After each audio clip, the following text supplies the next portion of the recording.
I'll introduce our next session. Um, so next up, we have a really exciting workshop about strategies to have an effective meeting with an elected officials. Our speakers will share some helpful strategies to make your advocacy efforts as effective as they can be. If you're looking for our session on organizing to win a ban on factory farms, which might require similar skills, please click on on the button that says track one. It'll switch you over to the other track. If you're staying here with me, please join me in welcoming Jorge Aguilar, Food and Water Watch Southern Region Director. Come on over, Jorge. Hello, friends. Welcome to our training on how to advocate to elected officials. A simple guide to lobbying effectively. I'm sure you're having a great time right now, as I've been having with these presentations. I was actually part of Team Florida, the one that just presented before I did. And yeah, I'm hoping that you will also love this training. My name again is Jorge Aguilar. I'm actually the Southern Region Director for Food and Water Watch. And yes, I've been doing local, state, federal lobbying for 10 plus years, almost 15 years now.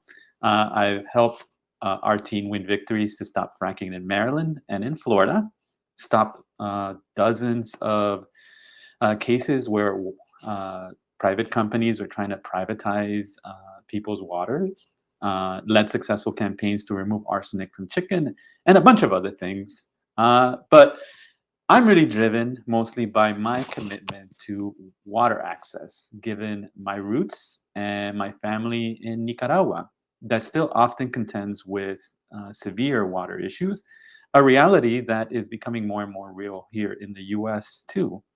So again, my hope today then is that you leave feeling good about advocacy. So yeah, let's first review what we're gonna cover. Next slide. All right, here's a quick review then of what you'll pick up in today's session. First, we'll talk a little bit about some of the prep work that you'll need to do before having a meeting with an elected official or someone from their office. Then we'll talk about how to feel confident and prepared at the meeting itself so that you know you are covering all the basics. And lastly, we will discuss the likely responses you're going to get from the legislators themselves. These responses can go in so many different directions, but what I hope to do is to break it down so you're prepared for the most common ones. And yeah, finally, I think at the end, we'll have some time to answer any questions. So feel free right now at any point to start putting questions in the chat. And yeah, I'll get around to them at the end. Okay, so let's start. Next slide. Yeah, so the first thing I always tell people is they need to know is they don't need to be a policy expert or a legal pro to be able to do effective lobbying. The most effective advocates I've seen are the ones who are able to connect with legislators based off of telling their compelling stories. These advocates also have a really good understanding of what legislators themselves care about the most and connect the issues to those interests. So here at Food and Water Watch, our executive director, Winona Hodder, has made it the organizational philosophy that if we are going to win on the essential issues around our water, our food, our climate, and our democracy, we really need citizen advocates and citizen lobbyists at the local level who know how to effectively persuade decision makers. So that means we need ordinary people, concerned citizens, friends, family, coworkers to work at the local level to present and fight for good solutions. We know that special interests, corporate interests are always lobbying. So we need people like you and others that you help recruit to present a different point of view if we're going to win on all of these issues. Okay, that said, let's move on. Next slide. All right, so you've successfully gotten a meeting with an elected official or their office, probably after a lot of calling or emailing the staff. The first and perhaps most important phase is planning out how you and your group are going to approach the meeting.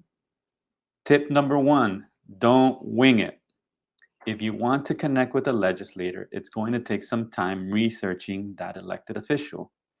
So the first thing you want to make sure is that you are very clear on what your problem is that you're presenting and what very specific solution you are asking or demanding from that legislator. If there's a bill title or a bill name, have it ready to go. So you'd be surprised. I sometimes sit in on meetings where a group will be presenting and they'll have a very, very broad explanation of the problem and don't actually even have an ask. So you hear something like, climate change is going to destroy our planet, so we need you to act. And that's it. Or water is essential, and so we need you to help us provide clean water for everyone. So while it's a good thing to add all those things, you want to make sure you have a very specific policy, position, or request from that legislator. So that's why you want to research specific, compelling points to share with the office, and perhaps more importantly, share how it impacts your community, the community you're representing or the community that the legislator is representing. So for instance, it would be good to add to that climate argument I mentioned before. In the neighborhood where I live, we have had 120 days of flooding this year from stronger storms. So I want more funding in the budget for our city to build out better storm drains. It's more specific. Or say on water, I found a study that said that 20% of the city lacks access to clean water. So we need to stop water shutoffs in our city. Again, very specific. All right, so furthermore, you really want to research the past decisions or public statements that the legislator has made on the issues you're discussing. Who knows, the decision maker may be closer to your position than you think, but you want to know what they may already believe about that issue. Other times they may not have a position on your exact issue or your exact request, but something more adjacent, something related. So you can be creative, right? You can think about how you can connect what they care about with what your group is presenting or caring about. And I'm saying your group here because it's really important to show that you're not just speaking for yourself, but for others in your families or your social circles or your groups. You want these friends, these family members, these social circles to come along to the meeting. Right now, it's easier, right? Because it's a lot of virtual, it's a lot of phone conferencing. So it's a little bit easier than doing it in person. But remember to all be on the same page and delegate these research assignments. Next slide. Okay, so now you prepared your main 2-3 points, decided on what you're going to ask for specifically, and have a few other people that are going to join you who each have agreed to a specific role or stories to share. You kind of delegated all of that. It's time then to just execute the plan you put in place. But wait, you got to make sure everyone sticks to their roles because there's always one person who will go off script. So say, Bob, remember, 1 minute, not 6 minutes. If you go too long, it throws everything off and our whole group will go into chaos. I say that to lead into another tip. Start your meeting by asking how much time you'll actually have with the legislator or their staff. I've been in meetings where the intros take 15 minutes out of the 20 that they have. So that's not good, right? You don't actually get to the substance. The truth is, I guess you want to kind of feel out how much time you have from the beginning so you can share your personal story, share your factoids, but don't let that become the only thing that's discussed. You want to be able to ask them directly for something and have some conversation around that. So what you want to get to is, does the Congresswoman support funding for 20 million for replacing lead pipes in our city? You want to get to, will she support protecting worker safety in chicken plants by slowing down the line speed by voting for HR 568? Those are just examples I'm making up, but very specific. Now, you may get a clear yes or a clear no, so it's always important to also have a backup. If it's a yes, you may want to say something like, well, that's great. Will the congressman put out a public statement on this? If it's a flat no, you can try to push a little more, but be ready with another request for the office, like, Well, would the Congresswoman be willing to meet with a bigger group to discuss how we address this lead pipe issue since she's not supporting the bill? The point is to try to get the office talking about their position so you can collect more information about where they stand or what they actually care about. So after you made your ask, you want to, and you've gotten a yes or a no, you want to ask a lot of questions. Next slide. And so now it's time to discuss the reality of most of these meetings. A lot of folks have experience with this. A lot of times you are not likely to get a straight yes or a no answer to whatever your request is. In fact, legislators and their staff are most adept at giving you non-answers, often with the goal of leaving you and the group confused or dejected. Don't fall for it. Remember that offices are hearing multiple points of views from individuals, businesses, political consultants, other elected officials, and everyone you can imagine on the issue and all the issues. So the easiest course of action for them, for their office, is often to give you and your group a kind of runaround to discourage you from pushing too much on the issue. And that's because it makes it easier for them. I know. I mean, this seems like a terrible way to finding solutions for critical and life-saving problems that we have in our country. But we could do a whole day-long conference around this particular topic. But since you know this is what it's going to be like, you can anticipate the likely responses and center what you want to say. So let me cover the top 4 typical responses. Mind you, a lot of times you may not get through the agenda you have, and the office may have the responses ready from the start. All right, first classic one is some version of, thank you for coming, but I really don't have any idea what my position is. That's really often wrapped around, I really care about what you're saying, but I don't know. I have to look at the legislation or the number of the legislation or the numbers in it, or I have to ask someone else to review it. So for instance, just 2 weeks ago, I talked with me and a group actually talked with the policy director from House Majority Leader Steny Hoyer, who did not know when we asked what electricity options Hoyer considers to be a renewable. We asked, is burning trash a renewable to you? The staffer said, just don't know. Now, we don't think that's true. We think that was a runaround. Okay, another likely reply is one that I like to call the technocrat one. It's one that burrows deep into the weeds where the office, they turn lawyerly on you and read the fine print or tell you about how complicated passing a bill is. So they'll say something to you like, did you see section 495-6.3, section A in the climate bill, where it says, et cetera, et cetera, et cetera. Now, that line often works because it preys on the fear that citizen advocates have that they don't feel like they're policy experts. And so they defer to the legislator. So the other 2 I have on here are also deflections.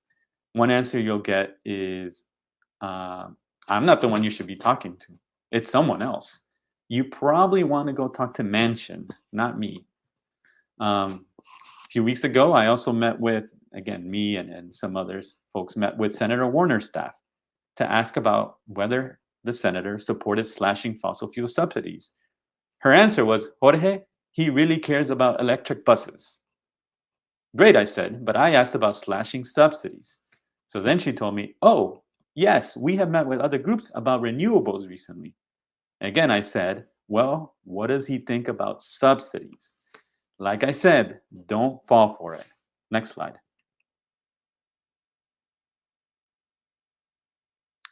So what can you do? You're asking. First thing is, of course, for you to spot it and make sure the rest of the group spots it. Again, you don't want Bob falling for it and saying, well, tell me more about section 495-6.3, section A. I like rabbit holes. No, you don't want that because it lets the office off the hook. Make sure you let the non-response roll off your shoulder and be proactive about pressing the office. So you want to acknowledge it, right? Acknowledge what they're saying, but try to bring it back to your original request. I'm hearing that you need to check. This is what you'll say to them, right? I'm hearing that you need to check, but our group wants to know if Congresswoman herself does support, in principle, $20 million for replacing lead pipes. Or go to a fallback. Hey, we understand but is she willing to put out a press release saying she supports worker safety? You always want to ask for something. So again, you're still likely to get a non-committal. So other things you can do is to make sure they understand that you are going to be sharing their non-committal publicly. This can work sometimes because the legislators don't want to look like they're giving you the runaround or being non-committal. So you want to say something like, between our groups here, we have 600 voters in your districts, and we're going to be sharing that you don't have a position on the bill and that it's not up to you, that it's up to Senator Manchin. So we're going to be putting that out there. Say it politely, but assertively. The offices are likely to tell you that they're going to check. So give them a few days and follow up with them. All right, next slide. So managing expectations here. It often takes several meetings and relationship building to get real answers from offices and to get them to really back the solution you are advocating for. As I said here at Food and Water Watch, we know our group is backing critical solutions to protect our water, our food, our climate. And there's no magical persuasion that's going to convince them. That is why we preach building power locally. You always want to be recruiting more people to your cause and planning out coordinated efforts to ensure that the legislators see that the issue is really important to their constituents. So here in the picture, it was actually just talked about in the previous presentation. It was a group of advocates, including our Food and Water Watch staff for Brooke in Florida, that did a fun action at the offices of Representative Kathy Castor. We've been asking her to support slashing oil and gas subsidies. And while she said she does do it, she hasn't said anything very publicly. So we did a mini rally at her office with a prop check and scissors at it and asked her to come down and cut the check herself. It got really good media, and so we're continuing to try to nudge her. So all of this process can take a little bit of time, but I know the principles I laid out can get results when you have a well-coordinated group that understands how to advocate effectively. Okay, that's the end of this quick presentation. So I'll begin to take questions and looking at them here on the chat. So send them my way.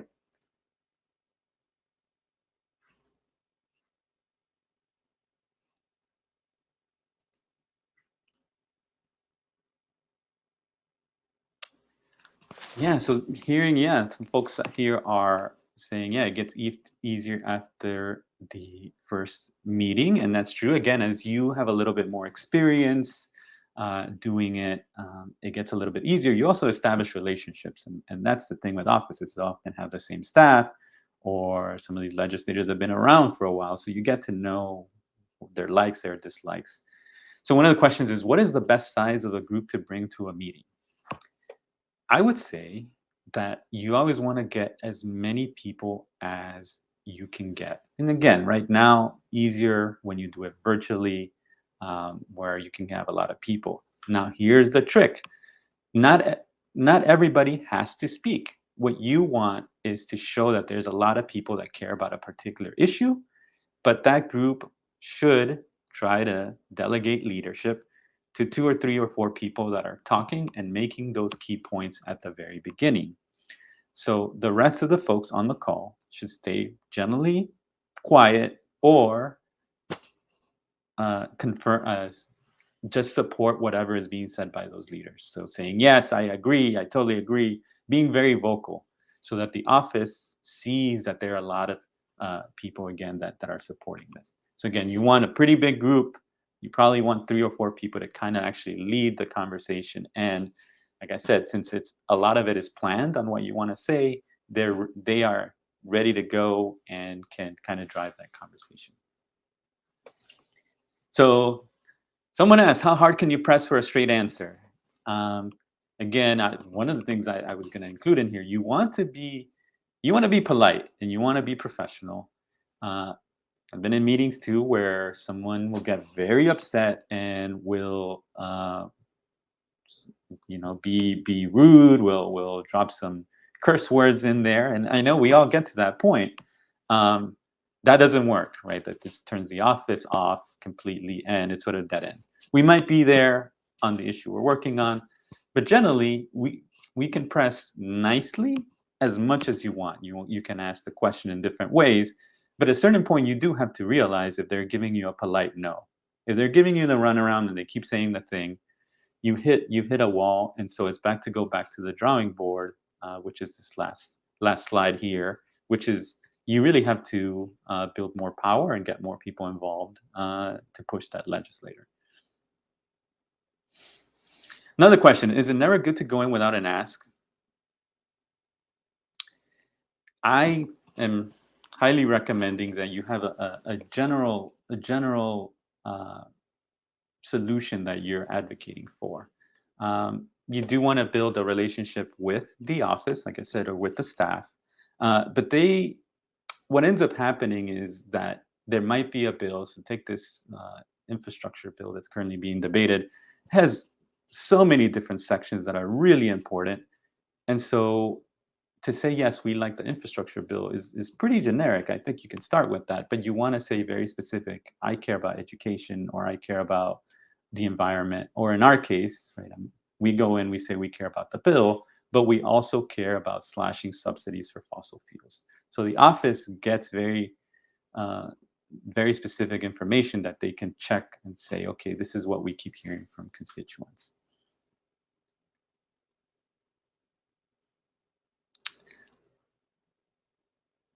I'm trying to look. Any other questions? So somebody's saying, yeah, what if you have a hard time from the very get-go just even getting a meeting with the legislator? Yeah, and that does happen, and a lot of times it is impossible. They'll give you a runaround for why they don't have time. And so I go back to this last slide here. So what you want to think through is how you coordinate actually just pushing to get that meeting. And so you want to have different people call the office for the meeting. So it's not just one person. And then you want to start kind of getting some groups involved. So they're saying, look, we're calling on behalf of Food and Water Watch or any other group. We have 5,000 members that are requesting this. And we're also, you can do calls into the office where you get 30, 50 calls asking for that meeting. So it's a coordinated effort, but this is where it gets into the organizing. All right, so I'm getting word from the production team that I should wrap up. So again, I want to thank you all for sitting through this session. I really hope it has been helpful. And I think the next one is tied very closely to this because we are going to be talking a little bit about how we make sure that President Biden actually acts to address climate change and stop the expansion of fossil fuels. So again, thank you again, and have a good night. Wow, thanks, Jorge. So many great strategies in that session, and great to see so many of you sharing your own experiences and asking really good questions in the chat. Really, Jorge is an amazing lobbyist, and a lot of good tips to take here. So like our speakers said, your voices really matter, and it's important for our elected officials to hear from us. We vote them in. So whether you've never met with your elected officials before, or whether you've done it hundreds of times, I hope that provided some helpful tips for you to keep in mind.